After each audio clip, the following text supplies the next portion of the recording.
Agora iremos fazer as correções das atividades de Ciências, História e Geografia, iniciando pelo livro de Ciências na página 44 até a 48. Estou aqui com o livro de Ciências na página 44. Esse capítulo vai falar sobre os animais invertebrados.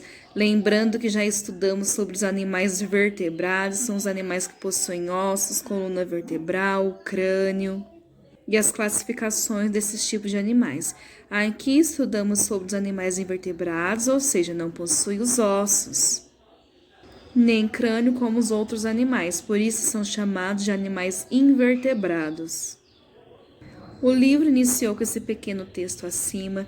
Essa é a imagem de apoio que infelizmente não está colorida, porque ela colorida é bem mais rica, para a gente poder analisar, observar os animais, a vegetação que aqui está presente, mas por enquanto, só temos a impressão preta e branca.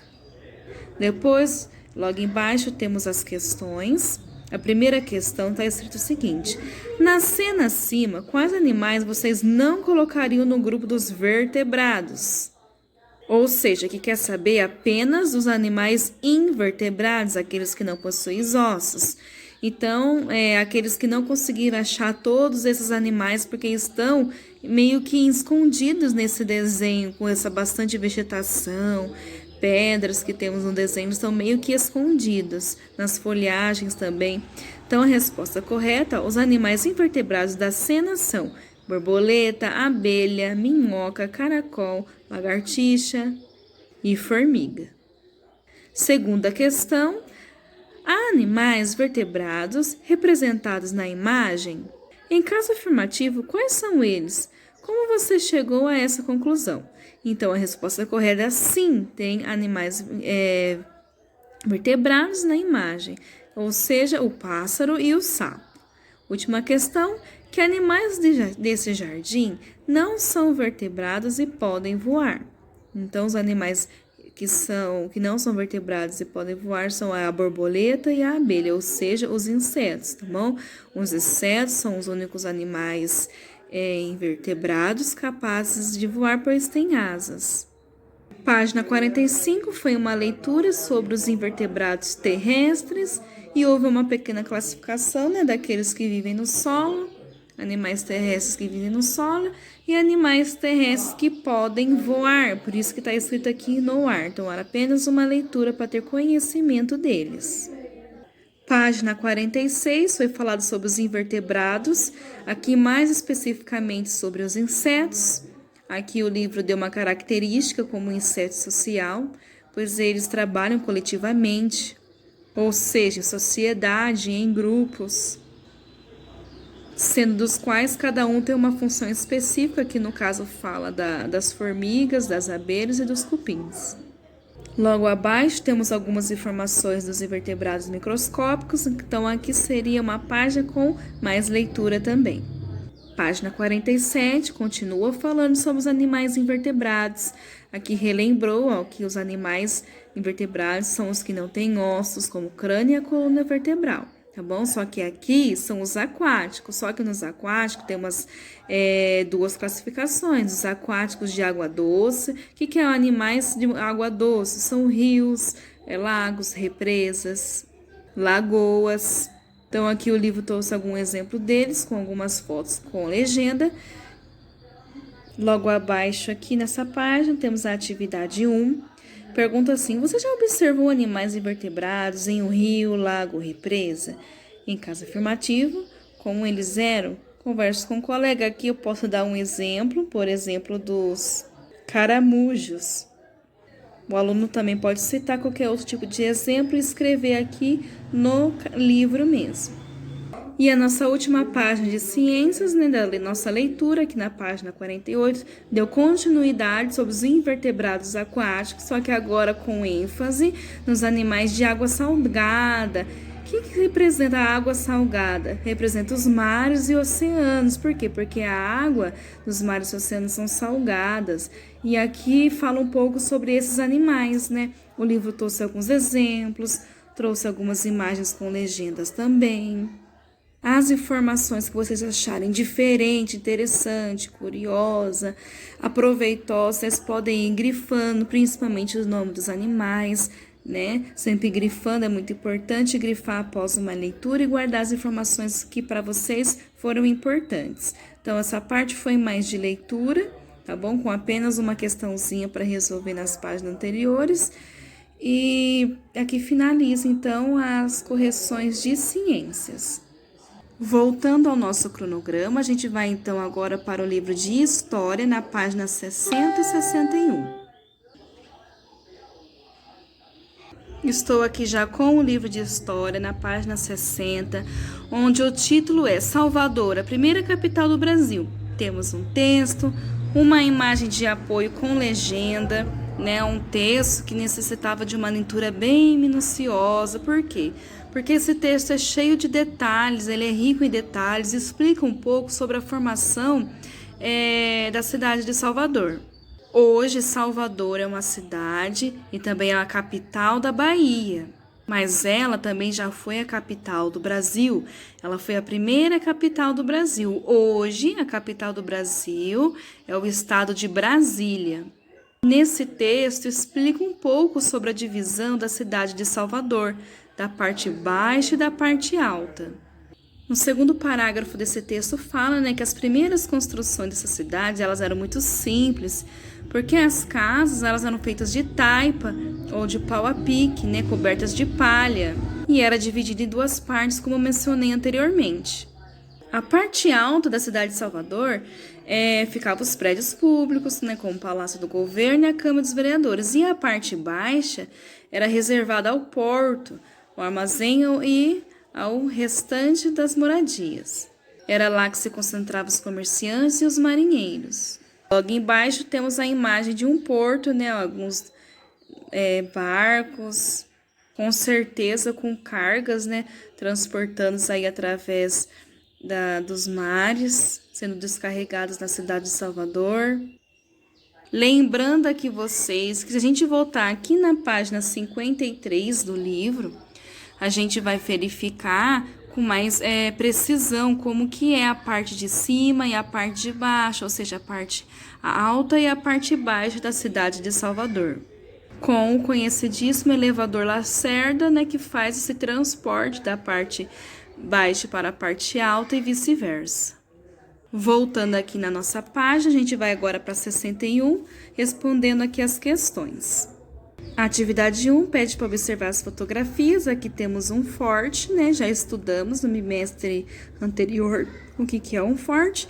Aqui temos uma outra imagem da Câmara Municipal de Salvador. As duas fotos, ambas do ano de 2016. A foto tem aqui a letra A e a letra B, logo embaixo a questão. As edificações das fotos estão relacionadas às funções abaixo. Escreva a letra da imagem que se relaciona à função descrita. Então, administração da cidade. Qual das duas fotos representa a administração de uma cidade? Segundo o item, proteção da cidade. Qual das duas fotos representa a proteção? Então, vamos lá. Administração da cidade. Então, quem administra a cidade? Então, resposta correta, a B, a imagem B, é a Câmara Municipal, onde fica o prefeito, onde ficam os vereadores. Então, todos esses funcionários públicos, eles administram a nossa cidade. O segundo item, aqui, a resposta certa é a A, proteção da cidade. Lembra que os fortes serviam para proteção, onde eles erguiam esses fortes com a intenção de defesa, se alguém viesse invadir a cidade, principalmente através dos mares, eles já estão aptos e preparados para a defesa. Por isso, muitos fortes têm canhões para atacar aqueles que estiverem chegando e invadindo a cidade. Questão 2. Como eram as primeiras construções de Salvador? Então, a resposta correta, de acordo com o texto anterior, da página anterior, eram muito simples, feitas de taipa ou de pau a pique, cobertas de palha. E o pontinho final, tá bom? Questão 3. Como a cidade se dividia? Resposta correta, ela se dividia em duas partes, lembram? A cidade alta e a cidade baixa. Atividade 4. Converse com os colegas e professor. Na época da fundação de Salvador, como você imagina que as pessoas se deslocavam da cidade baixa para a cidade alta? E como é esse deslocamento nos dias de hoje? Então vamos voltar lá naquela página. Aqui na página 53 tem uma imagem antiga da cidade de Salvador e do elevador Lacerda. Percebe que ele só tem uma torre, é uma imagem preto e branco. Aqui na legenda, pelo ano 1873, podemos ver que é uma imagem antiga retratando como que era naquela época. Logo embaixo temos a comparação com os dias atuais, o elevador Lacerda ligando a parte baixa com a cidade alta. Aqui ó, tem duas torres. Como que será que era essa locomoção antigamente, né? Então, as pessoas e as mercadorias eram transportadas de uma cidade para outra através dos guindastes. Era como se fossem umas cabines por peso, assim, poderiam, sendo limitados, né? Mas poderiam conseguir transportar as mercadorias de cima para baixo. Hoje em dia, a tecnologia, com certeza, ela é mais moderna. Com certeza, um elevador com muito mais velocidade, com muito mais capacidade de transporte, né? Então há essa mudança por causa da tecnologia que também evoluiu ao longo do tempo. Não podemos esquecer que esse elevador Lacerda de Salvador é um patrimônio dessa cidade. Faz parte da história do Brasil, não só de Salvador, como a história do nosso Brasil. Então, vocês podem estar escrevendo essa pequena explicação na resposta no livro, na atividade 4. Voltando aqui na página, lembrando também que elas podiam se deslocar pelas ruas, né? Porque também haviam ruas, conhecidas como ladeiras também, que ligavam as duas partes da cidade. E a atividade 5, né, era para colocar a letrinha inicial de cada desenho, então a resposta correta ficou guindaste, fazendo referência também à resposta da atividade anterior. Voltando aqui ao nosso cronograma, temos o último livro didático para fazer as correções, que é o livro de Geografia. Então, vamos para ele na página 44. Estou aqui com o livro de Geografia, já no capítulo 5, página 44, que vai falar sobre o relevo. Lembrando que o relevo é a forma, né, as formas da Terra. E essas formas têm características diferentes. E veremos a seguir que a superfície da Terra tem diferentes ondulações. E assim, de acordo com as atividades, iremos aprender um pouco mais sobre esse tema. O livro aqui, esse capítulo, começou com enunciado, algumas atividades com legenda e questões abaixo agora que iremos corrigir. Primeira questão: se os terrenos das fotos A e C fossem planos, as pessoas se divertiriam da mesma maneira? A foto não está muito nítida, nem o vídeo também, a imagem não é muito boa, mas podemos ver que a A e a C, olha, estão utilizando da inclinação do relevo para poder brincar. A primeira imagem é o carrinho de rolimã. A segunda imagem está escrita aqui na legenda que são práticas de esporte nas dunas da praia de Jacumã, que também tem uma inclinação, ó, que assim eles conseguem brincar. Aqui na pergunta fala se esses relevos aqui fossem planos, ó, se as superfícies da Terra fossem planas, se eles conseguiriam brincar e se divertir da mesma maneira, não. Lembra o que é plano? Tudo aquilo que é reto, ó, que não tem ondulação ou quase não tem ondulação, é conhecido como plano. Ou seja, a resposta aqui seria não. Não seria possível brincar com tanta intensidade com o carrinho de rolimã, nem essa prática de esporte, se a superfície da Terra fosse plana igual a dessa imagem B, que é do patins. Segunda questão: que outras brincadeiras uma rua plana favorece e uma duna de areia? Então, aqui na primeira questão, uma rua plana, ela favorece o quê? Como podemos brincar numa rua plana, que não tem ondulações, que é reta? Podemos jogar futebol, andar de patinete, por exemplo, igual mostra aqui na figura B. Então, são alguns exemplos de brincadeiras que podemos brincar. Aí depois vem a segunda questão, ó. E uma duna de areia? A duna de areia, como vemos aqui, dunas, ó, que são essas inclinações, a parte alta, temos aqui a parte baixa, né? Então, podemos brincar com brincadeiras de deslizar, sabe? Brincadeiras de escorregar, como aqui o carrinho de rolimã, essa prática de esporte. Então, essa aqui pode ser uma possível resposta à segunda questão, tá? Vocês podem escrever aqui no livro mesmo. Terceira questão: em qual terreno você preferiria andar de patins ou de bicicleta? É uma resposta pessoal, mas acredito que nós, principalmente o patins, nós preferimos brincar num terreno plano, porque não precisamos fazer tanto esforço, né, para se locomover quando a superfície da terra, o relevo, ele é plano. E a última questão: como é a forma do terreno no lugar onde você vive? Então, respostas pessoais aqui. Acredito que vocês vivem também numa casa onde o terreno seja plano, né, seja reto. E essas são as respostas referentes a essa página. Página 45, a superfície da Terra e suas formas. Então, o próprio título do texto fala que a Terra tem formas diferentes. Todo esse conjunto de formas é chamada de relevo. Logo após, temos aqui a atividade 1. Observe o relevo da representação a seguir. Temos aqui a imagem, não é muito nítida por causa do xerox. Mas vamos lá, responder as questões. Estamos lá, fala assim: agora indica com um X qual das opções a seguir define melhor o significado do relevo em formato irregular. O que é um formato irregular? Ele não segue uma regularidade, ele não segue um padrão. Ou seja, tem parte alta, tem parte baixa, um pouco plana, e assim, ó, vai sendo irregularmente, não formando um padrão ou algo linear, uma linha reta. Então, a resposta mais correta e coerente de acordo com o enunciado é a última questão, tá? Formato com diferentes elevações, cheios de altos e baixos. Temos aqui a questão B. Quais elementos dessa paisagem estão nas áreas de relevo plano e quais estão nas áreas de elevações? Não dá para ver muito na foto, também não consigo explicar muito, porque a minha também é xerox, por isso que eu estou focando aqui bem na resposta, tá bom? O livro fala assim: áreas planas, campo de futebol, fábrica, pontes, torres de transmissão, prédios e plantações. Áreas com elevações, represa, teleférico e também alguns prédios.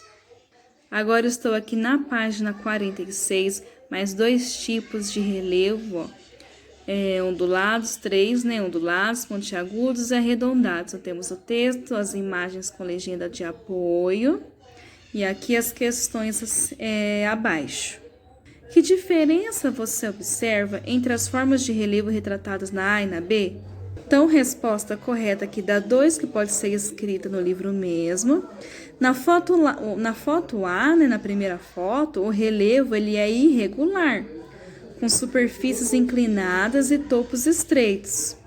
Na foto B, o relevo retratado é mais baixo, com topos arredondados. Então, essa é a resposta correta da 2. E a questão 3, em sua opinião, é mais difícil subir até um dos topos da foto A ou até o alto de um morro da foto B?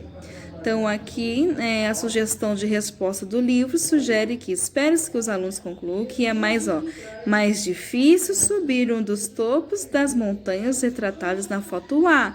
Por quê? Porque elas são inclinadas, os topos são estreitos, ó, como podemos ver, pontiagudos.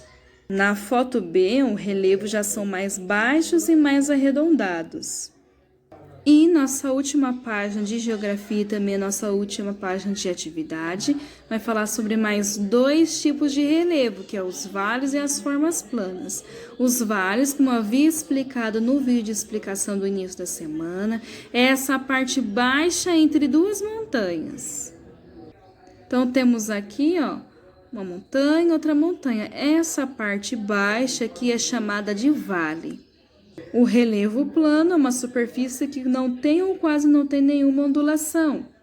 Aqui o livro deu um exemplo, não tem só esse tipo de vegetação, superfície plana, tá bom? Mas aqui o livro deu um exemplo, ó, do Rio Iguaçu em Foz do Iguaçu. Aqui acredito, né? A foto tá ruim, mas acredito que seja a mata ciliar. Né, vocês sabem que a mata ciliar é aquela mata, né, que envolve o rio. E aqui a superfície bem plana, o rio aqui também não tem ondulações, não temos montanhas. Por isso que é considerado um relevo plano. Um campo de futebol também pode ser considerado um relevo plano. O piso, a cerâmica da nossa casa é considerado um relevo plano. A superfície de uma mesa, de uma cama, onde não temos muitas ondulações, tá bom?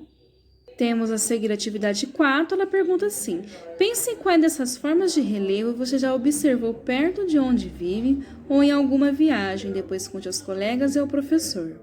Aqui, se vocês quiserem escrever no livro mesmo, logo após temos a A e a B, ó. Aqui o enunciado pede assim, para você observar uma paisagem ou lembrar de alguma paisagem que você já observar através de viagens ou das paisagens que temos aqui na nossa cidade mesmo, para poder responder as questões. Então, questão A, o nome da forma de relevo e onde se localiza. Então, aqui vocês podem dar exemplo de algum campo de futebol localizado em algum determinado lugar da cidade e escrever o nome do relevo, por exemplo, o relevo plano. Aí esse foi só um exemplo, tá bom? E aqui na questão B, o que havia nela? Vegetação, plantações, criação de gado, construções, estradas, rios, entre outros elementos. Então, dependendo do que vocês escolherem para escrever na questão A, vocês podem estar descrevendo aqui o que havia nessa paisagem na questão B. E assim finaliza as correções da atividade dessa semana e boa correção a todos vocês. Beijos e fiquem com Deus.